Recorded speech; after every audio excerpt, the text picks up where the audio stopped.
U ovom videu bi htio malo popričat o pravilima u improvizaciji i skladanju. Dakle, šta su pravila uopće? Dakle, da pravila nisu, htio bih pokazati da pravila nisu nešto ograničavajuće, niti nešto, nije to neki pojam koji moramo shvatiti onako strogo i uklećeno, već su nam pravila na neki način pomagači. Dakle, glazba sadrži toliko elemenata, glazba kao glazba, ako ćemo uzeti glazbu kao jedan sveopći pojam, ima toliko elemenata da često da bi bili kreativni moramo određene elemente eliminirati. Neke uzdignuti na višu razinu i reći vi ste super, a neke makniti. Na primjer, ako ja želim skladat skladbu koja recimo želim da podsjeća da je u nekakvom dalmatinskom klapskom stilu, onda moram imati neka pravila, a recimo pravilo može biti da neću onda koristiti ljestvice tipa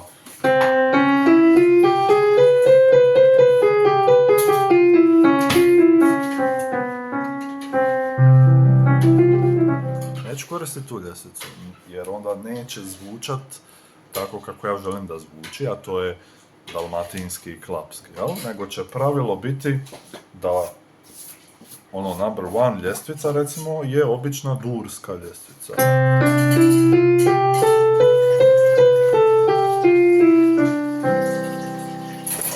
Onda šta sljedeće pravilo može biti? Recimo da idu dva glasa i da se ta dva glasa kreću u tercama.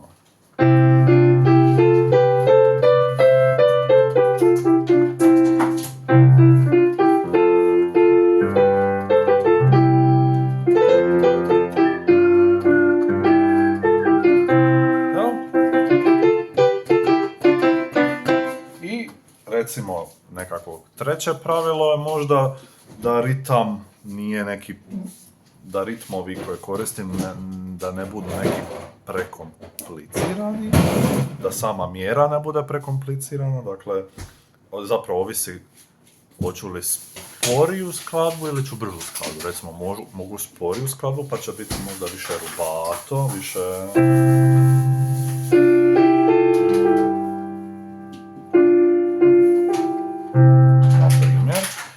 Ili ako je brža skladba, recimo da je u najjednostavnijoj dvočetvrtinskoj mjeri.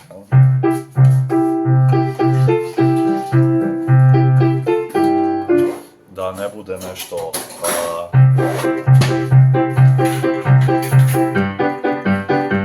Jer nije da je to loše, nego taj element ćemo sad eliminirati, jer želimo da skladba zazvuči tako kako želimo. A u ovom slučaju to je dalmatinski, klapski i šta znam. Ok, i sad ja se zadnjih dana često igram sa Pink Panther temom.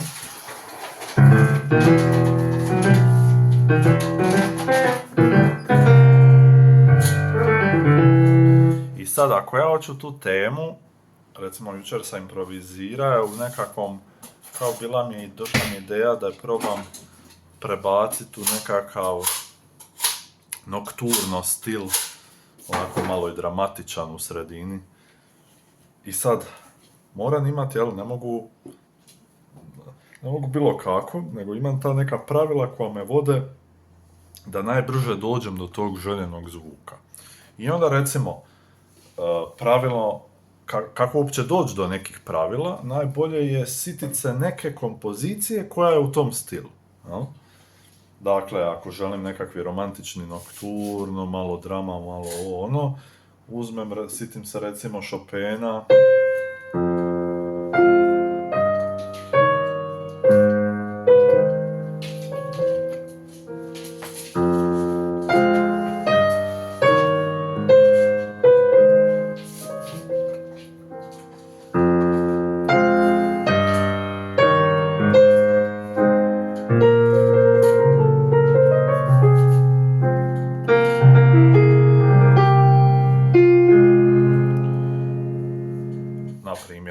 kompozicija, može bilo koji drugi nokturno, ne mora biti ni Chopinov, ne mora biti ni skroz da je nokturno za klavir, može biti neka romantična arija u tom stilu iz neke opere.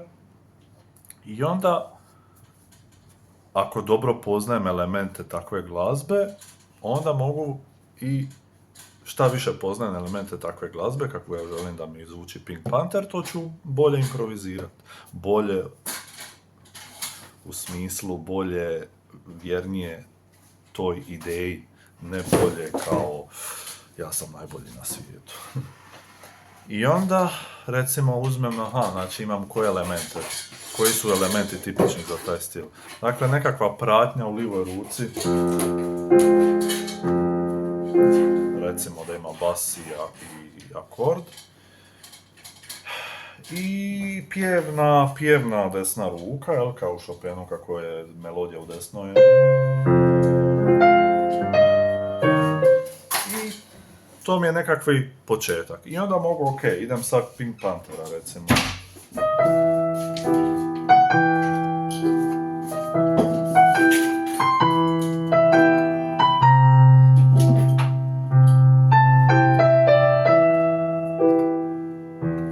Sad sam ovo doslovno odsvira temu Pink Panthera.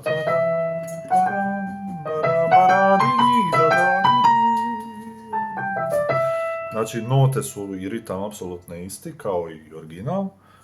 Samo sam karakter promijenio, dakle, usporio sam tempo, ne sviram.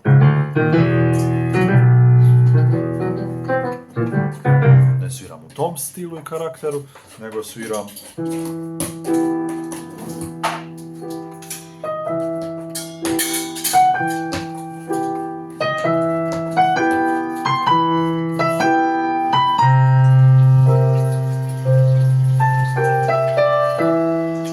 recimo, Verdi ima jednu jako lijepu ariju iz opere Un ballo in maschera, Moro. Ide.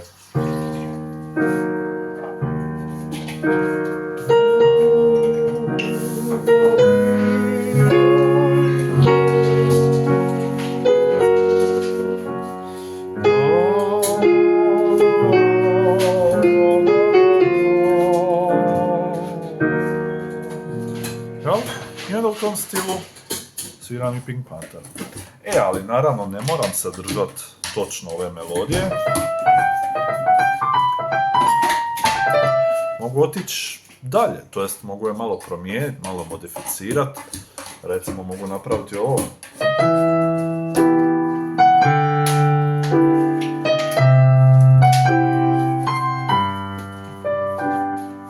Dakle, promijenio sam bas. U prvom slučaju sam bas svira stalno isto.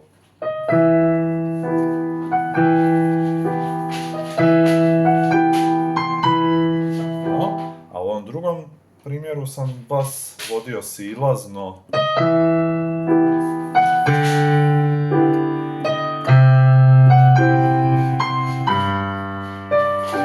I onda ne moram dodati odmah ovaj ton.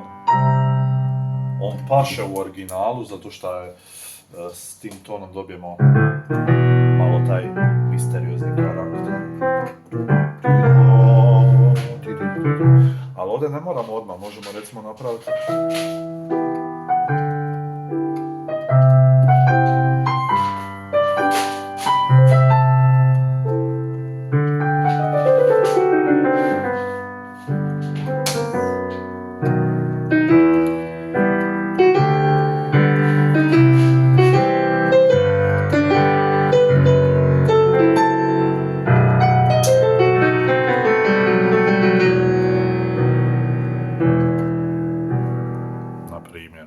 Dakle, možemo stvoriti kao na neki način novu glazbu, ali koristeći ovu temu.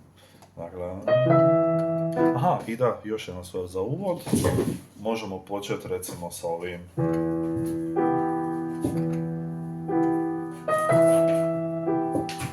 Sa uvodom, sa livom rukom, kao da je to za uvod. A možemo za uvod raditi nešto kao